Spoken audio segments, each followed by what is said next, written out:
syempre, congrats kay Viancy sa bagong bahay, no? Halo-halo ang topic natin, guys. Halo-halo ang topic natin. Congrats kay Viancy. Pero ito naman ang issue sa EDSI, guys. Nakalimutan ni Viancy pasalamatan si Eds. Pero wag na po natin gawing big deal 'yon. Wag na natin gawing big deal. Kasi sa tingin ko parang parang given na 'yun for Viancy. Hindi na si Eds iba sa kanya eh. Parang si Edu ay napaka-close na nilang masyado. Sa sobrang close, parang nakalimutan na niya na dapat niyang pasalamatan ba o ano man. And syempre, naunahan din ng kaba. Parang ganun ba? Naunahan ng kaba. Ikaw ba naman, gobernador yung nasa harap? No? Si Gob yung nandyan sa harap mo habang nagsasalita. Ako nga, pangit rin ang pagkasalita ko dun. Talagang kinabahan din ako, guys. So, yun. Pero ano lang naman yun. Huwag na po nating Huwag tayo magalit kay Viancy, Viancy ay 17 years old pa lang, 18 pa lang yan ngayon. Bata pa po. Matututo din pa, ano pa yan. Kumbaga ay, there's always room for improvement, no? Magalit kayo kung 25 years old na pataas, ano pa rin. Maintindihan ko. Pero kung ganyan sa edad ni Viancy, pa rin, there's always room for improvement talaga. And over familiarity rin, syempre, si Edu is, hindi na ibang tingin niya, kaya siguro, feeling niya, di na niya parang, ewan ko, parang ganun yung ko dun pakiramdam ko dun, na sobrang close na nila, nakalimutan na niyang kasalamatan. Na feeling ko si Eds ay alam na niya kasi, na parang ramdam na niya yung mga, kahit di pa sinasabi ni Viancy, ramdam na ni Eds lahat. Okay mga kalingap, welcome back po sa ating munting channel, Maestro 21 TV. At sa ating video po ngayon ay ating pong tatalakayin po yung naging tugon po ni Kalingap Rob. Ang inyo pong napanood na video clip sa ating unahan ng ating video ay mula po sa live po ni Kalingap Rob, kung saan po ay nagpapahayag po siya ng kanyang damdamin, sa loobin tungkol po sa mga viewers na hindi nakontento po. Okay. So hindi nakontento po sa naging speech, sa pasasalamat po ni Viancy po sa kanila pong ribbon cutting sa kanilang bahay. Okay? So bago po yan, tayo muna po ay magbibigay po guys sa ama at founder po ng Kalingap, Kuya Bal Santos Matubang, Ate Edna Vlog, Kalingap Rob, Kalingap Dan. At siyempre, kung bago lang po kayong silip sa ating munting channel, sana po ay inyo rin pong tangkilikin sa pamamagitan po ng inyong pagla-like, share, and subscribe. At tuloy pindutin na rin po ang notification bell. At nang sa ganun, tayo pa rin po ay magkita-kita, magsama-sama sa susunod pa pong mga reaction videos na ating gagawin. Likewise, mega loud shoutout po sa ating mga kasamahan po dyan sa Karepa, Kalingap Reactor Partners, sa pamumuno po yan ng ating Presidente Javier De Leon, aka Birador. At tangkilikin din po natin mga Kalingap, ang ating mga kasamahan pong mga Kalingap Partners, Kalingap Charity Vloggers. Lalong-lalo na po yung mga nandyan po sa mga landing pad po na mayroon po tayo dito sa ating bansa. And ganoon din po sa inyong mga Kalingap subscribers, solid supporters, and generous sponsors. At sa atin ding mga kapatid po dyan sa Team Siomai ng Kalahi Community at ng buong Kalahi Community. Okay? Bagamat successful po mga Kalingap, masasabi po natin na successful po yung naging house blessing and ribbon cutting doon sa bahay po ni Viancy.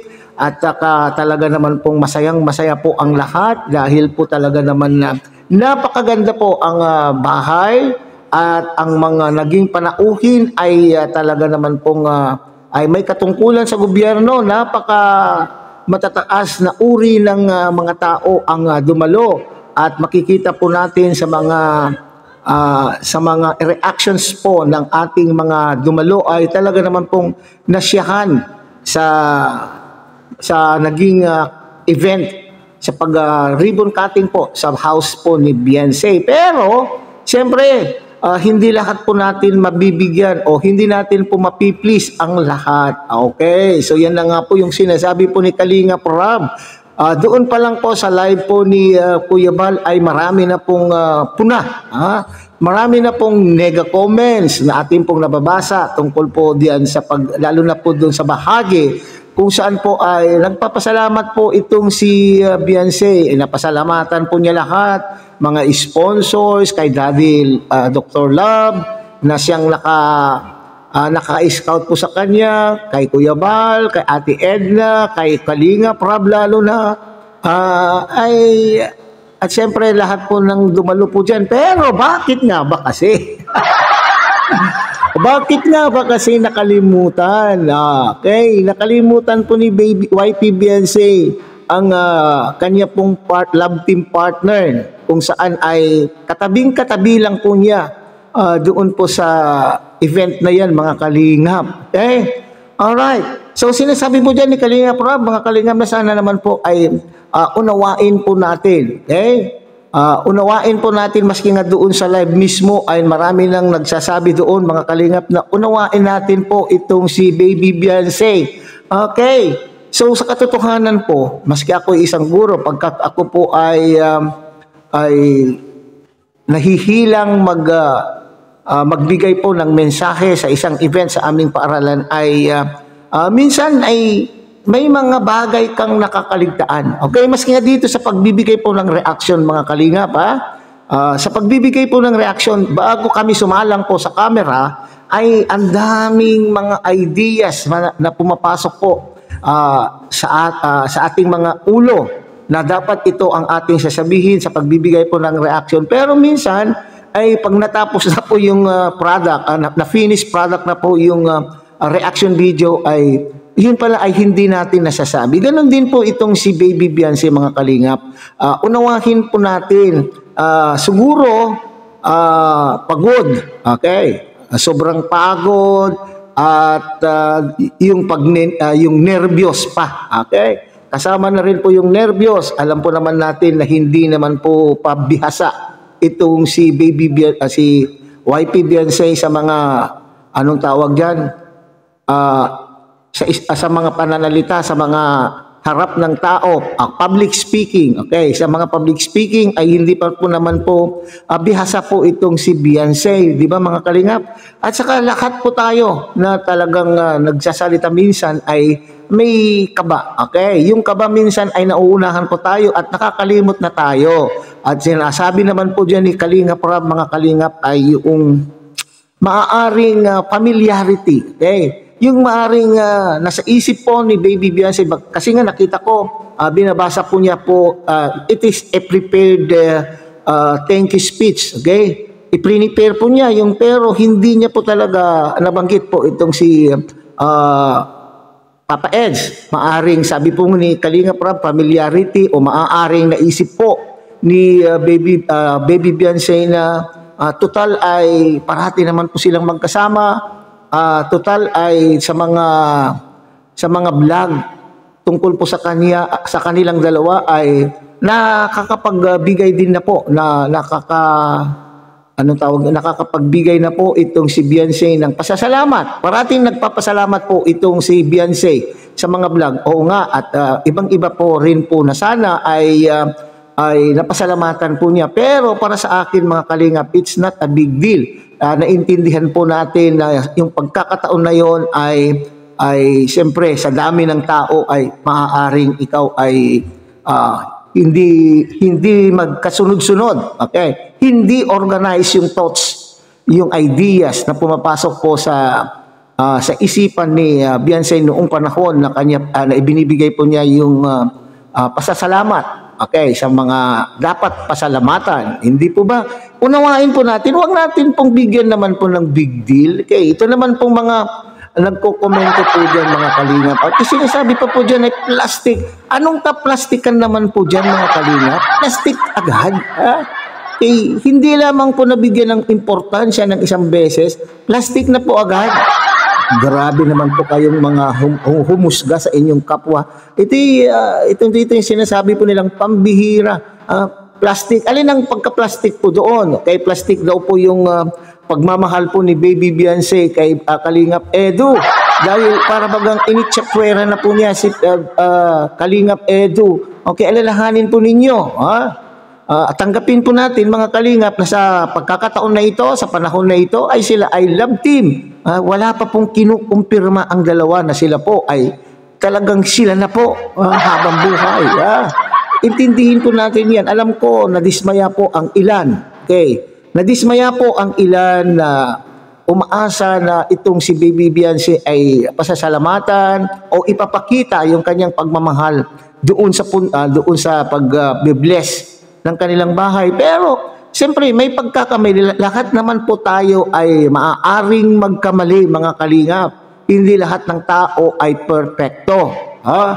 Okay, so ibigay na lang natin po yung pagkakataon po na yun kay Beyonce na namnamin naman po niya yung kaligayahan na kanya pong nararamdaman dahil alam po natin kung saan nagmula, kung anong pamumuhay, mayroon po ang pamilya, pero yung pagkakataon na yon, nung sa araw na yon, ay siguro overwhelmed si Beyonce na hindi niya akalain na sa tangan buhay niya ay magkakaroon po sila ng napakalaking bahay po. Okay? Na talagang pangmayaman po ang dating. Okay? So yun po siguro, pagbigyan na po natin. Okay, nakalagay pa po dyan sa komento po ng ating, hindi ko masasabi kung baser ba yan. Okay, sabihin po natin baser. Sinasabi, mag-ansab na daw. Sino kaya ang aansabin doon? Alam po naman natin na walang channel po itong si Baby Beyonce. Sino ang i-ansab? Si Baby Beyonce na wala naman pong channel? O, di ba? May masabi lamang po, katangaan. Katangaan kung masasabi na sinabing mag-ansab. Umaaring sino ang i-ansab? Ang mga kalingap? Sina Kalingap Rab? Sina Kuya Bal? Si Kalingap Edu? Iyon ba yun? O kay Dr. Lab na siyang nakadiscover o siyang nag-scout kay Baby Beyonce?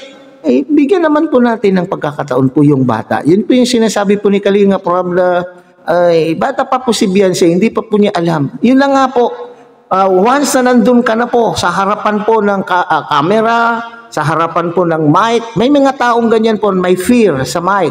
Although alam po niya, ay itong sasabihin ko. Pagka nandyan na po, nakasalang na sa mic, nakaharap na po yung mic sa kanila, ay hindi na po organize yung kanila pong mga sinasabi. Okay? So pagbigyan po, itong si Beyonce, kung hindi man po niya napasalamatan po itong o hindi man na-mention po itong si Kalingap Edu sa kanya pong pasasalamat noong panahon na siya po ay nagpapasalamat in the event of that house blessing, may mga lumabas po naman na interview.